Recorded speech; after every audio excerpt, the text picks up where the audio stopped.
Guys, update tayo sa ating pichay. Ito na yung ating pichay, guys. Pwede nang i-harvest sa Sabado. Ngayon ay 25 ngayon. 26 ngayon. Ngayon ay Martes. So ito naman ang ating ampalaya. Ayan. Ayan ang ating ampalaya.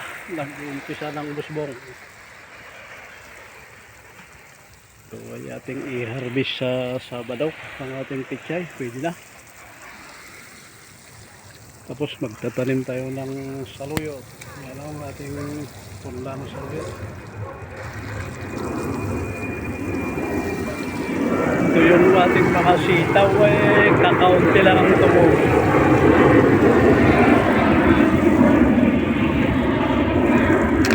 Kakaunti lang.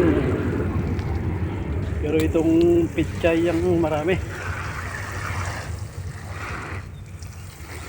Yan, itong nakamasitera na nakalagay sa paso na ampalaya ay hindi na natin pa mumungain yan. Talbos ang ating titirahin dyan. So yan guys, yan yung kumakain yung mga dahon nila, yung talbos yan, parang butiki. Mamaya ay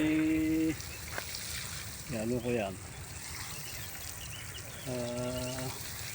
kukulihin yan siya.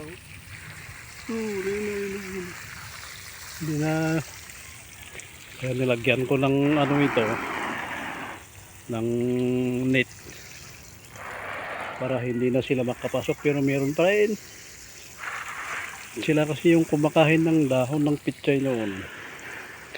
Yung tanim ko na pichay noon ay inubos nila.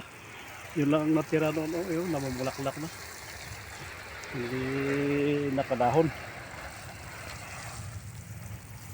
So yan lang guys.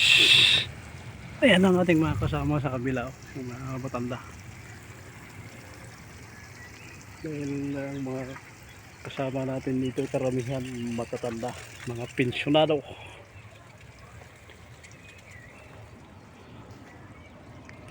Ito tig-tatlo kong tinamnan nito, nilagyan ng buto, ano lang siya, walang kaunting tumubo. Dalawa ito, isa naman.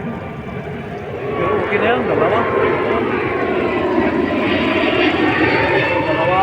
Yan, isa. Ayan, dalawa. Maraming mga yan pag nabunga. So yan lang guys.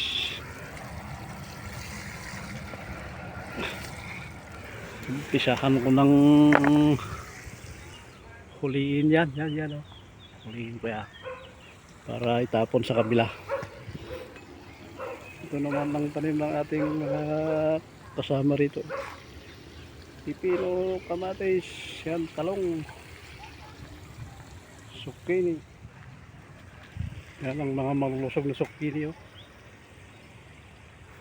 So yan lang guys. Thanks for watching.